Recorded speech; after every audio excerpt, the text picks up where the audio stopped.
May I please call upon stage, ladies and gentlemen, give it up for Salvatore Babones, sociologist and author, associate professor at the University of Sydney. Also joining him would be Vikram Sampath, historian and author. And give it up, ladies and gentlemen, for Salman Khurshid, former Minister of External Affairs of India. Thank you, sir. Millie Ashwarya, senior VP and publisher, Penguin Random House India, is also going to be gracing us for this very event. And lastly, requesting TV9 Network's Karthikeya Sharma to please take over the proceedings of the floor.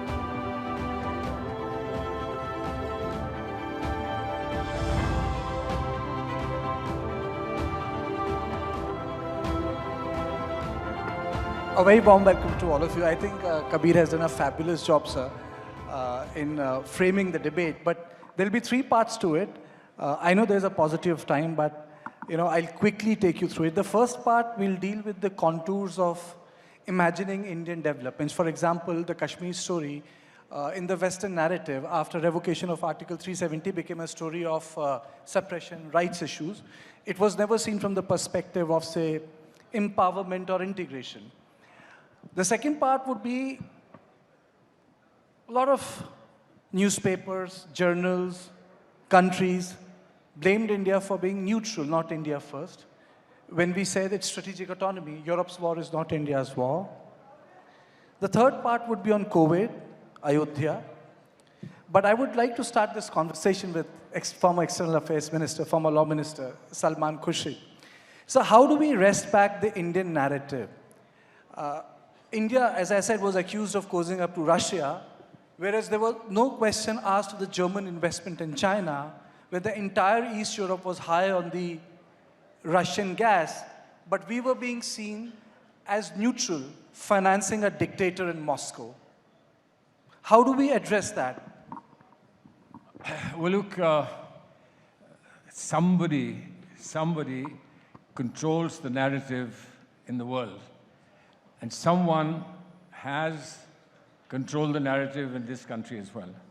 It's inevitable, perhaps it's inevitable, that narratives get controlled, and there are people who bring in counter-narratives, and the counter-narratives compete for space. And if you're a sensible liberal society, then you accommodate everybody. And I think that that's what India has prided itself in. Of course, the competition between narratives, and there are many narratives, but let's say a couple of dominant narratives, the competition between them has become very intense and politicized, because that narrative doesn't stop at the narrative. It has consequences and implications which are of a political nature. Now, a narrative must always have a purpose, and that purpose is a social, political, intellectual purpose the narrative has. But when it becomes dominated by politics, and I use the word politics in the narrowest sense, politics is a good thing to do. People think politics is a bad thing to do. But if you make politics very narrow, which is often described as party politics, then, of course, you lose the value of the narrative. Now, we've had a global narrative, and I believe I have no compunction and I have no hesitation in saying that the global narrative is getting vastly influenced by what India feels and says today. And there are obviously wonderful articulations of it. We may not agree with all of it as a political party, as a group of people in this country, but the narrative is being heard across the world. Now, when will, if you like, a narrative of the past that gave us a particular picture, when will that picture transform and change will depend on how sustainable the new narrative is. The trouble is, and I'll end with this, the trouble is that that narrative that's gone abroad was a narrative that seemed to be based on consensus in the past, but it is not based on consensus today. There are essential differences in one's perception between large groups of people in this country, and that transmits itself abroad as well. So inevitably, if I go abroad and somebody is to ask me about specifics of an attitude that is traveling from India abroad, I can't just simply say I agree with it, because we have disagreements. And I think the big challenge for us is, how does the new narrative accommodate differences and differences of opinion? And that's important, because as a democracy, we must know how to deal with our differences. Mr. Khurshid, is narrative a function of hard power, or is it a function of a soft power? Or is it, it completely correlates with the rising economy? No, economy has a very important role to play. We think that we have many attributes of our civilization and our culture that play a role, and it's wonderful that they play a role. Americans play a role. The British have played a role. No sex, please, we are British, etc. That's played a role, and this Nirat Chaudhary will tell you. But the fact remains that economic power and military power are important dimensions of any narrative. But a narrative doesn't have to depend on them. Now, today we have a very important economic power presence. We have a growing military power presence.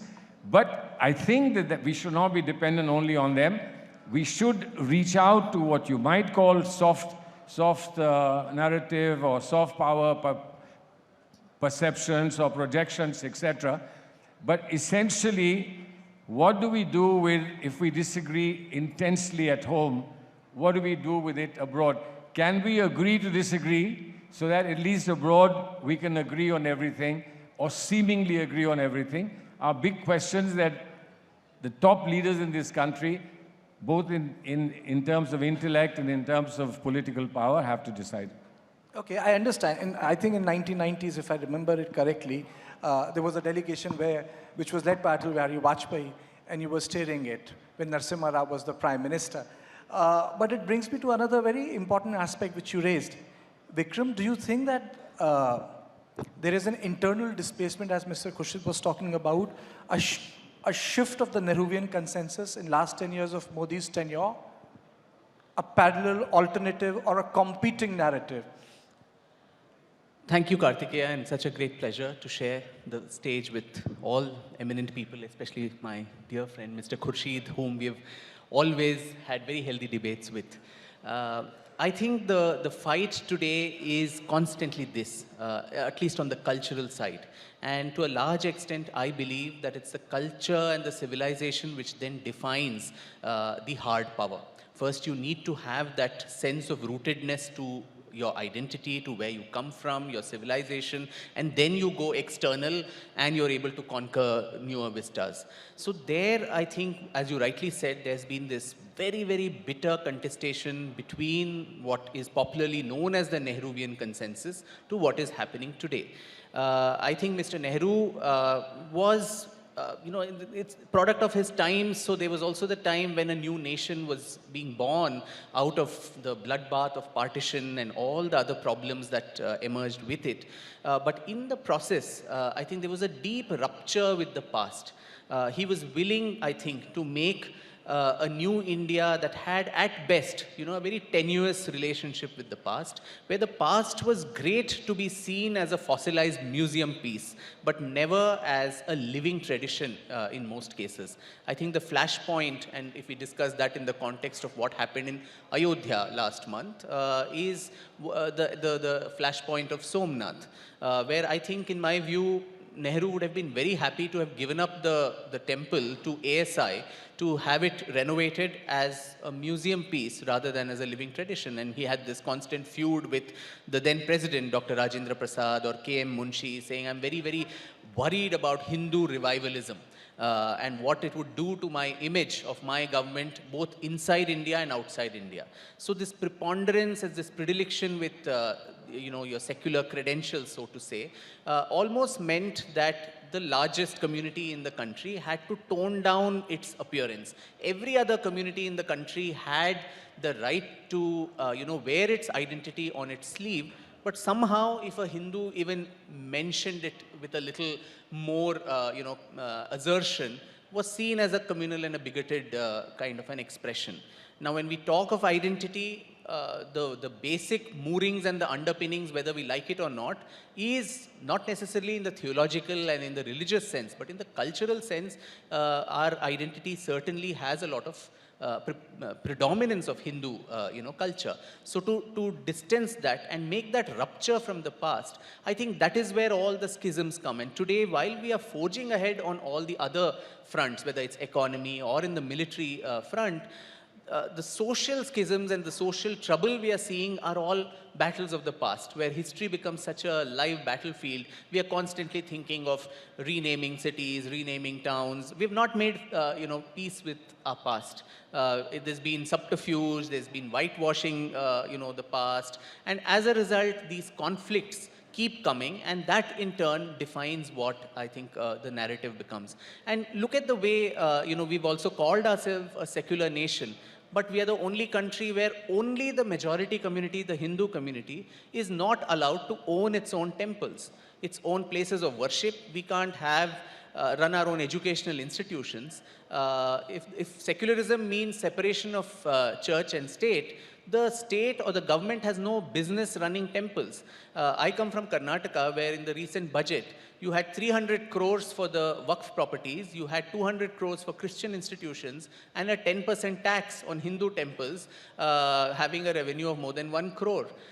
You can have non-Hindus on the board of trustees of Hindu temples. Will the converse also happen, where a Hindu or a Christian can be on the board of the Jama Masjid and so on? So I think there have been lots of such anomalies when it comes to our understanding, or this warped understanding of secularism, and that too has been a product of the Nehruvian era. And I use Nehruvian as a euphemism and not as a personal, attack on Mr. Nehru or his policy, but it's been a continued policy which has influenced our internal dynamics, our academia, our media, the way we look at history, the way we look at culture, all of that. And there is a rupture where, as Mr. Khurshid rightly said, there has to be a counter narrative.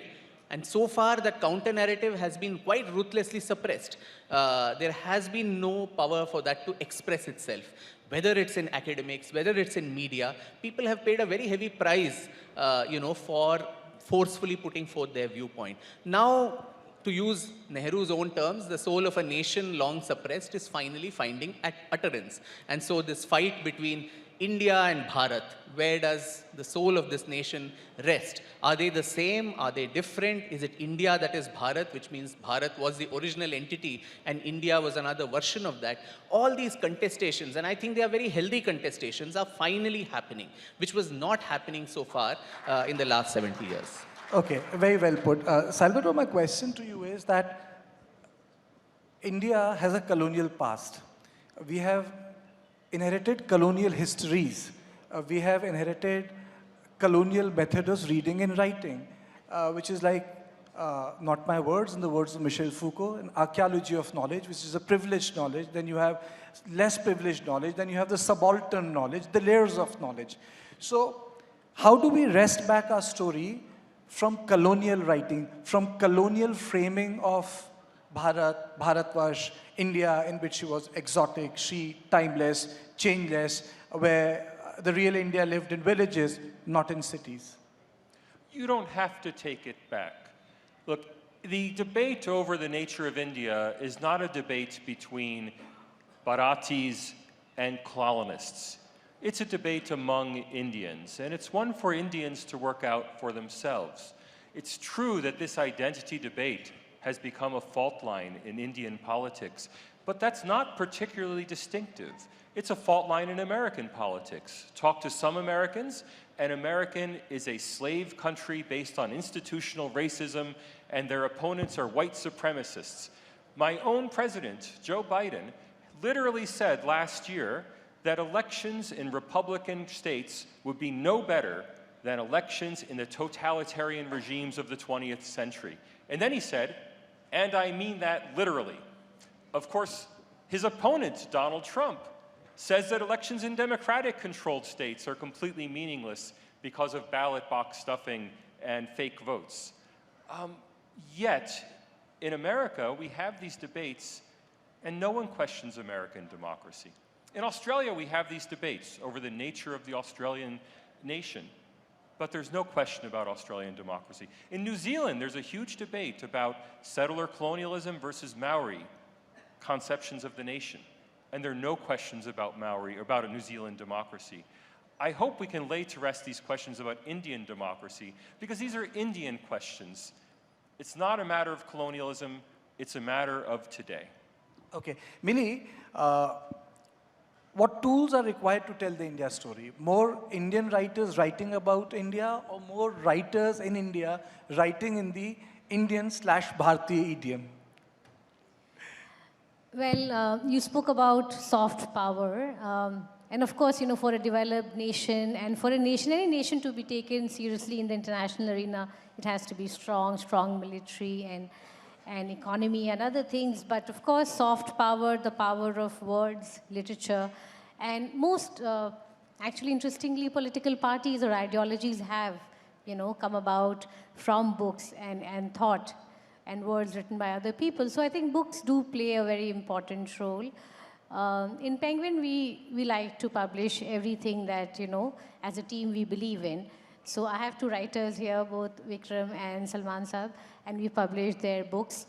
And that is just one form, I think, but it has a very wide reach, like I was saying earlier. So in a country as diverse as India, you know, and different states, languages, these days, even publishing and books in regional languages are very important to have caught on. So I think it does play a huge role. It has an impact. And it is another tool. Audiobooks, e-books in terms of publishing are also catching on, and other forms of, you know, writers to write and express themselves. So it's very important in democracy, I feel. You might agree, you might disagree, but everyone should have the freedom to express themselves, have opinions. You can debate and disagree, but you should be able to express yourself freely. But I'm sure that there is a difference between multiplicity of opinions and a narrative. Like, for example, the American narrative. As a child, when I grew up in 80s, the films I saw, like The Platoon, I thought that Americans were the victims, you know, not the Vietnamese forces. So, you know, it's about building that narrative. Or the American films in South America, you know, I thought Americans were doing the good, you know, they were the good guys, going against the drugs. But I did not realize that they're breaking the state because the ruler didn't suit them. Quickly, I'll go through 4 questions because I'm falling short of time, and this is for you, Vikram. You know, when we talk about Bharatiya idiom, Jaishankar has recently has spoken about it. He says that, you know, we'll talk about Waterloo, Pearl Harbor, Pyrrhic victory, but we will not talk about Awadh syndrome, Panipat movement, Lochit Boruphukan turn of events, or Somnath sacking. I mean, to say, there is an India context to the way you imagine history. If you say Waterloo, that's the Western context of imagining histories. It's like people playing football and, you know, children saying, Waterloo ho gaya. No, that's so true. And I think when it comes to history also, we would have the idioms of certainly all the long list of battles we lost. Because we've been kind of, I think, dinned in our heads that we are a nation of losers. Right from the myth of that Aryan invasion theory myth, we've almost been made to believe that we were destined, and this was a colonial project. We were made to believe that you're destined to be ruled by people from the outside, and it's only someone from the outside will come and give you culture, give you your languages, your earliest scriptures, and the language also was given by, you know, the people who came down the steppes. All these myths that were circulated by the colonial project. To say that we, the British, are only a software update, so to say, you know, we're just version 2.0, and we always believed in the karma theory. Okay, it's our destiny to be ruled by others, so let's quietly accept this. And I think this was perpetuated. Sadly, what the British did, they did.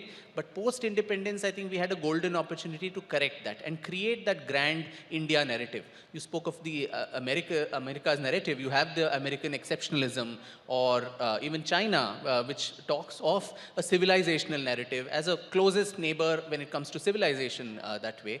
We did not develop that. We continue to probably add a little more layers where we look at ourselves and our past with a sense of apologia, almost looking at ourselves with a sense of inferiority complex, only harping on the negatives all the time. Every society has positives and negatives, but we would only talk about the negatives.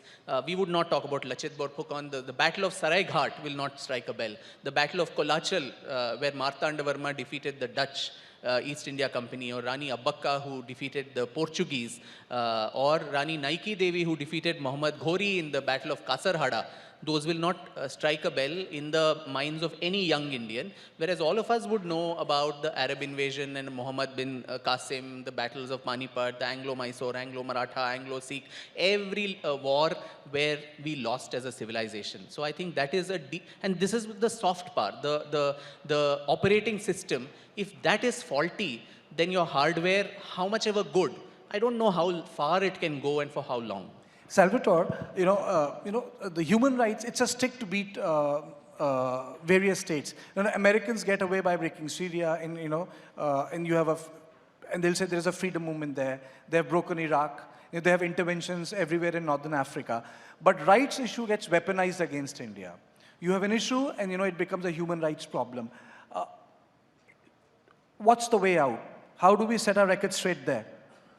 It's a problem for India because people know very little about India. I mentioned all those complaints about the United States, yet all of you have an independent viewpoint about the United States that does not depend on all the things you hear in the media. Similarly, India has a problem, especially with international human rights organizations. They are, and I'm sorry to say this, in many ways dominated by Islamists. They've been targeted by Islamists for the purpose of criticizing Israel, but the secondary purpose has become criticizing India. Now, I want to be clear, I'm using the word Islamists, not the word Muslims, right? Those same human rights organizations do good work criticizing human rights in Muslim-majority countries. They do very good work. But when it comes to Israel or India, there's a special disapprobation that's involved. Now, that wouldn't matter. It wouldn't matter at all if people in the rest of the world felt they had a strong understanding of India. The problem is the rest of the world doesn't know India. And until it does, these kinds of misrepresentations will dominate the discourse. Mili, would you agree to that? Well, in terms of writing, publication, when the books come out? Well, I think you see a narrative, the different narratives being created in social media, I think, has a very important role because people are on their phones all the time, and you see there's deep fake, right? There are fake videos, there is a certain narrative being created. And I think for a country like India, which is going through a churn, a lot of younger people, there will be changes, there is a transformation happening, and some of which other countries might like and might not like. So I think there is a bit of that. You can address the issue suo motu, but I have a question for you, sir. As the foreign minister, in last 2.5 years, during your tenure, the issue of Panun and Nijar, which we have witnessed, our terrorist becomes the freedom fighter there. We have tried our best to convince that they should not be hosted in Americas, or they should not be given that space and name of dissent to say in Australia, to deface Indian high commissions. As an external affairs minister, how big was this challenge? Because it's really about the narrative, the India narrative, to treat Panun or Nijar as just individuals and not those who are fomenting violence in this country. All right, 2 quick points. One is only a point of perspective. I've agreed that there has to be a narrative versus narrative in a democracy. And there will be a large number of reasons why at a given time one narrative will prevail over another narrative. The point really is that in a democracy you don't, and if they have an objection, I think that objection should be scrutinized and looked at carefully when you're assessing narratives. But I don't think that one narrative in a democracy has a right to exclude another narrative entirely. That's one backdrop point. The other backdrop point is, and I think this is not something that you would resolve here now, is the Indian nation. The Indian nation is not just the ancient Indian nation. You can't just write off the period which is called the medieval period or the Mughal period. You can't write off and say that was an aberration and those guys are not supposed to be here. The United States of America had blacks because blacks were brought into America. And they have South Asians because South Asians were allowed into the United States. And today they have a vice president who is a South Asian, right? I can't see easily someone becoming an MP coming from the United States of America becoming an MP. But that's because the local conditions don't allow it. If we aspire to something of that nature, we can work on it. That's not a problem. But describing the Indian nation cannot be a fundamental dispute between us, because if we have a fundamental dispute about what is the Indian nation, then you can't tell the world that there is no Indian nation. We are still arguing about whether we're an Indian nation. So it's like going to America at the time of the Civil War and saying, what is America? Right? And so they say, well, wait till the Civil War is over. Now, we don't want a civil war here. And so clearly, if we don't want a civil war here, we can't wait for the civil war to be over. But your question about, our having felt upset, and we have good reason to feel upset, if somebody who's hurting us, whether it was next door who was hurting us and America continued to support them on a variety of reasons, or it was somebody who traveled from the Indian subcontinent to America or to Europe, who was hurting us here and continued to hurt us from there, we certainly had to say, look, this is not acceptable. But their democratic standards may be different. I don't think we would have allowed Karl Marx to come and write his treatise here in India, but England allowed Karl Marx to come when Karl Marx was questioning the very basic system of capitalization that they had, of capitalism that they followed. So our concern that we are hurt by these people must be something to which they are sensitive. And the element of what they can do to contain those people, in many cases, they've agreed with us and sent people back. In many states, in many cases, people wanted to come back, Khalistanis who wanted to come back, and we kept objecting that they shouldn't come back. Finally, we made peace with many of the Khalistanis and we let them come back. So these are things that they don't have a straitjacket for. But our concern, I think we can all agree upon. Our concern that people who hurt us must not be allowed to prosper. Sure. I have run short of time, but I'll give 30 seconds, Vikram, and 30 seconns to you, Salvatore. 30 seconds each. I'll start with Vikram. Okay. No, I completely agree with Mr. Khurshid on the first part, where, in Karnataka, when there was a BJP government, there were claims that, you should remove the chapters on Tipu Sultan and all that. That is a foolish attempt. And to take something away from your history books just because you don't like somebody or something, that is extremely foolish. I think what is the problem is, do you valorize, invaders and barbarians? Now, our greatest universities, Takshila, Nalanda, Vikramshila, all of them being burnt, the Princetons and Harvards and Stanfords of this country, Bakhtiyar Khilji goes and ransacks Nalanda, and the manuscripts they said to have burnt for 6 months. And you come out of Nalanda today, the town there is called Bakhtiyarpur. Now, which other country in this whole world will actually valorize and make a hero of someone who ransacked your best university? Now, that is the problem. Don't delete anything. The good, bad, and the ugly needs to be known, but don't valorize these people for contemporary politics and appeasement and all these other things. Salvatore, 30 seconds. India has a 10,000-year history, and obviously it must engage with that entire history. But I'm very curious, sir. What was your experience in working with international human rights organizations when you were in office? Well, we thought that they were, at times, they were unreasonable. At times, they were unwilling to understand what we were saying. And they didn't understand, sadly, they didn't understand till 9/11 happened. Yes. After 9/11, they began to understand. So when it first hurt them, when they first heard them, they understood that we were being hurt a long time. But the point is, will this be repeated? Will we hurt somebody? and won't then show remorse till such time as somebody hurts us. I think this business of hurting each other, both here within the country and outside the country, must stop. Okay. There is something happening today in Gaza. There's something happening in Gaza that I think is immensely shameful for all humanity. But that's not to say that we are against Israel.